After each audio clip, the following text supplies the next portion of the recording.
Just days after settling into civilian life, Trey Gowdy was already dragged into a nasty political fight. It's hard to get away. Democratic Senator Elizabeth Warren accused the former congressman of trying to enrich himself as a lobbyist for starting a new job as a white-collar crime attorney. That's part of the business that they'll be doing in his home state. Warren tweeted, quote, Gowdy foamed at the mouth with power in Congress and then retired because he claimed he didn't enjoy it.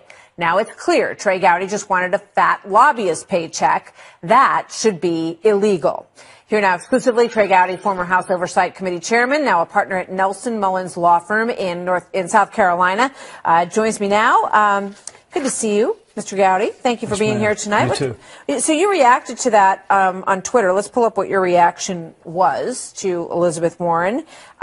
You said, I'm not lobbying, not now or ever. Perhaps you were cracking open a beer when that was announced. Don't mind your criticisms. Just be more sensitive to the facts. Your thoughts, sir? Well, there are a million things that you can legitimately criticize me for. And if she's struggling to come up with a list, my wife is happy to help. But I'm not a lobbyist. I'm not going to be a fat lobbyist. I'm not going to be a skinny lobbyist, a plus-size one. I'm not lobbying at all. And that's a factual matter. All she had to do, if she really wanted to know, she could have called me. Most of her Senate colleagues have my cell phone number. She could say, hey, what are you gonna do? I'm getting ready to criticize you. I need to decide which thing to criticize you for. She just happened to stumble upon the one thing that is demonstrably and factually untrue. And it does make me wonder. I don't mind the criticisms. Actually, being criticized by Elizabeth Warren helps me in South Carolina. What I do mind, and what several of my Democrat colleagues correctly pointed out over the weekend, if you're going to criticize the president and other people for being loose with the facts, don't be loose with the facts yourself. She's running for president of the United States, and she kicks it off by making a demonstrably false allegation against a former colleague. I don't get it. Here's the beer video, which I guess is what prompted that part of your tweet. Watch this. Hold on a sec. I'm going to get me a beer. Hey, Robert, my husband Bruce is now in here. You want a beer? No, I'll pass on the beer for now. I'm going to pull a stool and sit down.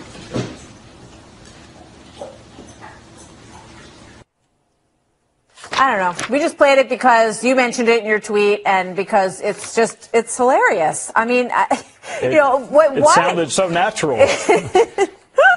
I was just struck by the authenticity and the naturalness of that. Wow. And she says she drinks beer all the time, but I don't think she's probably not as Instagram savvy perhaps as some, but maybe she'll work on that as she moves forward in this. I want to get your thoughts on the border wall controversy, because from a legal perspective, we talked to Judge Napolitano before. Does the president have any legal right to declare a national emergency when it comes to the border?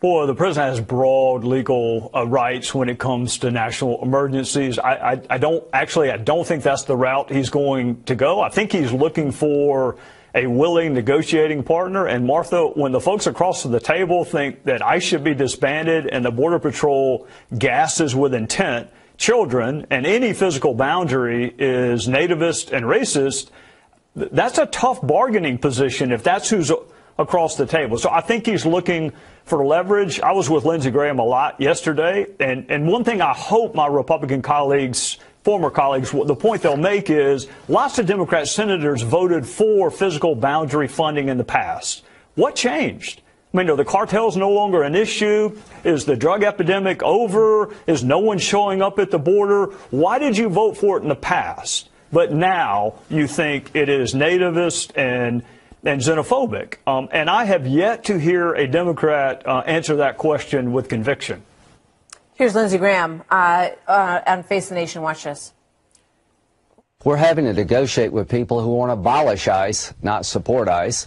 We're having to negotiate with people who see the Border Patrol agents gassing children rather than defending our borders as professional law enforcement officers. And we're negotiating with people who will give us $1 for the wall, even though it's immoral, and accuse all of us who support a wall as part of border security as racist. As long as the radical left is in charge, we're never going to get anywhere. The president will compromise, but he will not capitulate. Where do you see this going?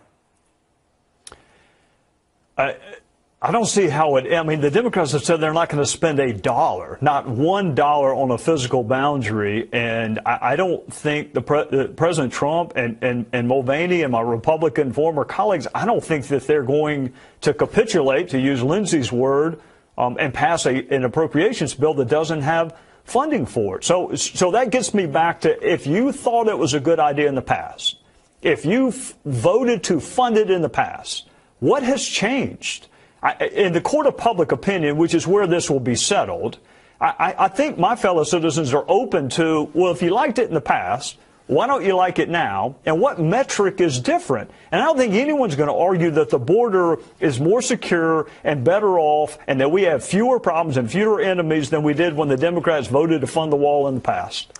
I want to ask you about Mick Mulvaney from your home state of South Carolina. There's a story floating around that he, as recently as the end of the year, just a few weeks ago, was talking to somebody about potentially becoming the president of the University of South Carolina. Is that true? Well, let me say two things. I think Mick would be fantastic in a college setting. Mick's three best friends in politics are Tim Scott, Lindsey Graham, and Trey Gowdy. And we're all three native South Carolinians. So if you want to be the president of the University of South Carolina, don't you think you would have reached out to one of those three and said, hey, can you help? He didn't call Timmy, he didn't call Lindsey, and he had to talk to me. So I don't know where the reporting is coming from. Mick would be great. But the notion that Mick is trying to get out of his current job to go be a college president, why not ask two U.S. senators who could actually help you? And he hadn't done it. Maybe you want the job. I am not qualified to be. I barely got in college. I can't run one. All right. Congressman Trey Gowdy, thank you very much, sir. Good to see you tonight. Yes, ma'am. President Trump ready to make a deal to secure the country and end the shutdown, but will Democrats come to the table? Here to weigh in, House Minority Whip, Congressman Steve Scalise. Congressman, the president said no more concrete. I'm going to go with steel. Here's where I'm spending all the money. How does that change anything for this week's negotiations? Well, Brian, the president has shown he's willing to sit down and talk and try to reach an agreement. I know our teams have been meeting all throughout the weekend to try to find some common ground. If Democrats really want to work with us to get the government back open again, they've also got to recognize that border security is at the heart of this. And if they're for border security, and they love to say they're for border security, they just won't back the actual things that our experts are telling us we need to do to secure the border. So you can't have it both ways. If you're for border security, you actually have to back that up. And you've got to speak with, ultimately, the money it's going to take to secure the border, too. That's what President Trump's fighting for. We should all be fighting for that. Word is, from the Democratic side, familiar with the meetings, no progress was made over the weekend. Something else happened over the weekend. Like many of us, we're taken aback at Congresswoman Alexandria Ocasio-Cortez's proclamation that if she had her druthers, those multimillionaires would be being taxed up to 70–80%. That struck you, and you were going back and forth on Twitter with her, and you said, and what happened? Well, you know, I was just trying to have a little fun debate about this. I mean, it's an important issue. I strongly disagree with this idea that you should just confiscate all the money or most of the money that people make and try to get into this class warfare debate. I said, look, you know, let's have an economy that works for everybody.